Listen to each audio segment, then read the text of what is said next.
Det er Kasper nede fra Silmer Nordborg. Det I hører her, det er jo en dybt ubehagelig lyd at høre, når det er ens egen bil. Motoren her, den banker, og det er ret tydeligt, især lige når den starter.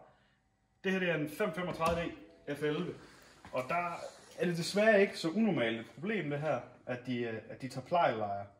Så det næste, der skal ske med den her, det er, at vi lige skal have filteret ud og se, hvordan det ser ud med spåner.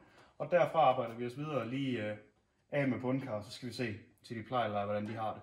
Vi er filteret ude her af 535D'eren, og hvis vi kigger her ned imellem i filteret, så kan vi se, der er fyldt med alt muligt lækkert glimmer hernede. Altså det vi ser hernede, det er metalaflejring, og det kommer næsten helt sikkert fra lejerne af. Og når der er så meget her, så kan man godt begynde at frygte for, om den krumtap der, den stadig er okay. Men det finder vi ud af.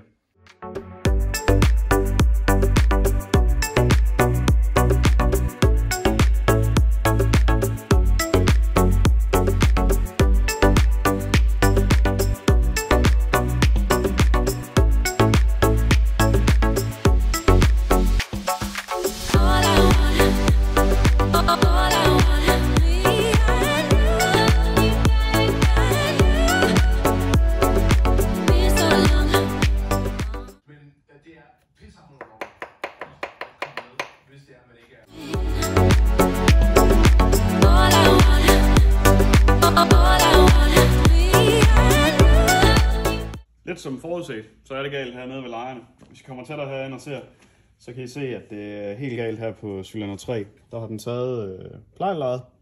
Det er snurret med rundt. Der er faktisk næsten ikke rigtig noget leje tilbage i plejlestangen her overhovedet. Krumtappen er totalt smadret. Så i det her tilfælde, hvis man skulle ud og redde den her motor her, så er vi ude i en krumtap, og i samme omgang med alle de metalspåner, der har været igennem, så er alt sådan noget som oliepumper og turboer, det er kasseret, og vi skal i gang med at have tømt det hele ud. Vi kan se her, at nabolaget ser ud, sådan som det egentlig skal. Der er ikke den slid, vi har set. Der er lidt aflejringer af noget af det metal, som vi også førhen nævnte, der er kommet med rundt i motoren, og vi kan især se det på det øverste hernede, de streger, der er kommet i det. Så alle lejerne er færdige nu her, da det her det er gået så galt, som det er.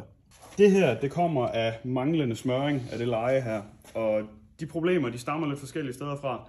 Det er blandt andet kvaliteten af olien, og det er ikke i den forstand, at den olie, vi hælder på de biler her, er for dårlig. Det er mere i forstanden af, at vi beder dem om for meget. Når BMW de foreskriver sådan en bil her, der skal køre 30.000 km, før der skal skiftes olie igen, så er det godt nok modigt sat. Og vi anbefaler, at man kommer ned på i hvert fald det halve, hvis ikke længere ned. Det er især et problem på de 35D'er her, 40D, 50D, de små 4-cylindrede 25D'er, hvor vi har de ekstra turboer på, der beder vi olien om lidt mere.